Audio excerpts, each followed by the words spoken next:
Hello friends, so in this video we are going to be taking a look at what is the methodology of doing the reverse engineering, or what are the steps or process of reverse engineering malware or any application. So reverse engineering is really a combination of tools, techniques and workflows and methodologies that are used to determine what the application is doing. And while there are many applications for reverse engineering, and we will be focusing on native code reverse engineering, which means that the compiled version of an application written in C or C++. So we will also focus on Windows environment. That means we will be using a Windows lab environment where we will try to reverse engineer different malwares so that uh, we can work on those malwares without infecting our host system.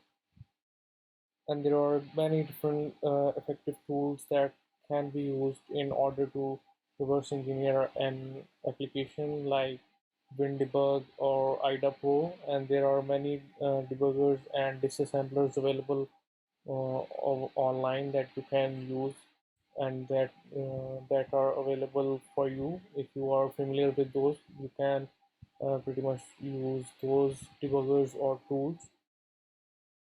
So since we are focusing on native code, that means that the machine level language. So we won't be dealing like exactly with zeros and ones, but with the native code like assembly language.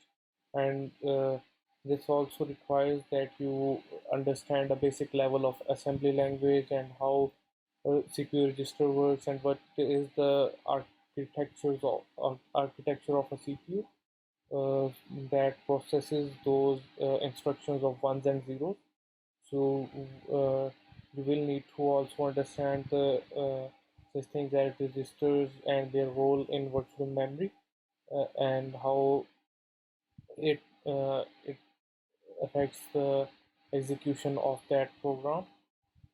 And we will also look at how what are the different process of analyzing a malware, like static analysis and dynamic analysis, and what are the differences between those.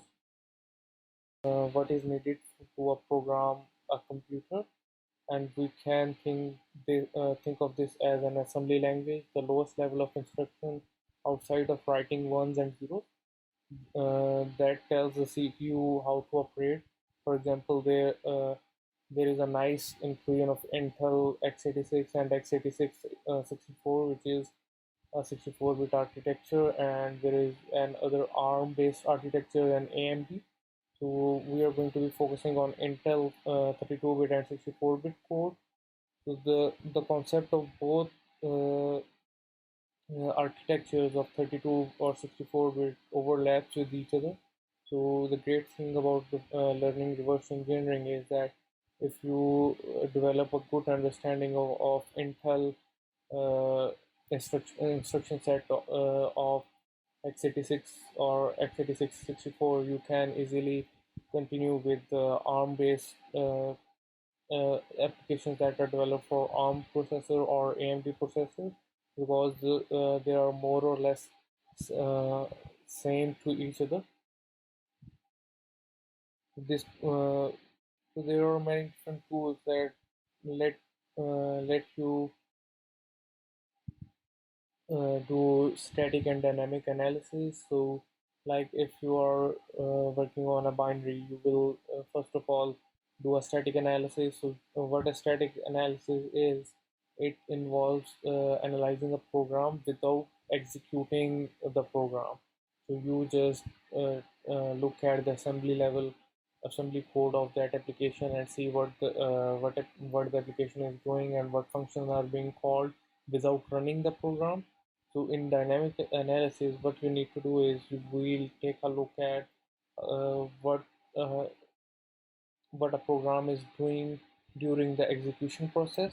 So we monitor all the processes, debuggers, network capture to see what packets are being sent by that malware or a an application.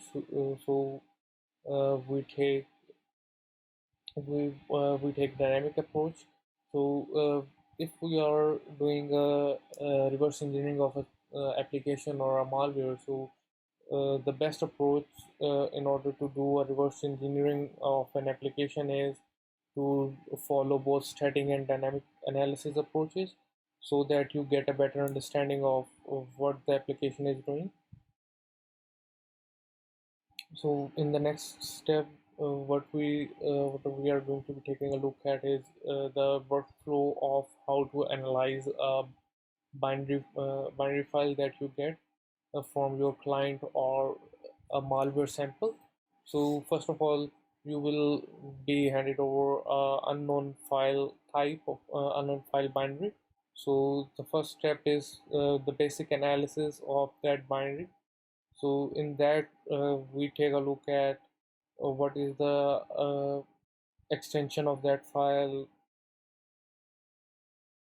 and where for which architecture the software was compiled for, and things like that. And then after that, we move to advanced analysis uh, that covers the dynamic analysis of that application, and seeing what that malware or that particular application is doing on runtime.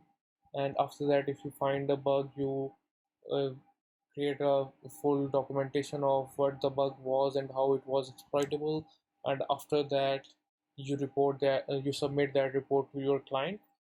And the next step is obviously looking for another samples, as we are doing reverse engineering, and we want to analyze as many binary files or as many malwares out there that are possible, so you get a better understanding of the whole process and how to identify different vulnerabilities and how things work while doing reverse engineering.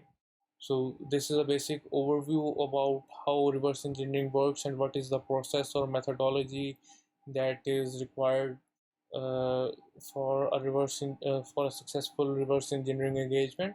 So that's it for this video. If you have any questions, do comment down below, and we will see you in the next one. Do subscribe and like this video.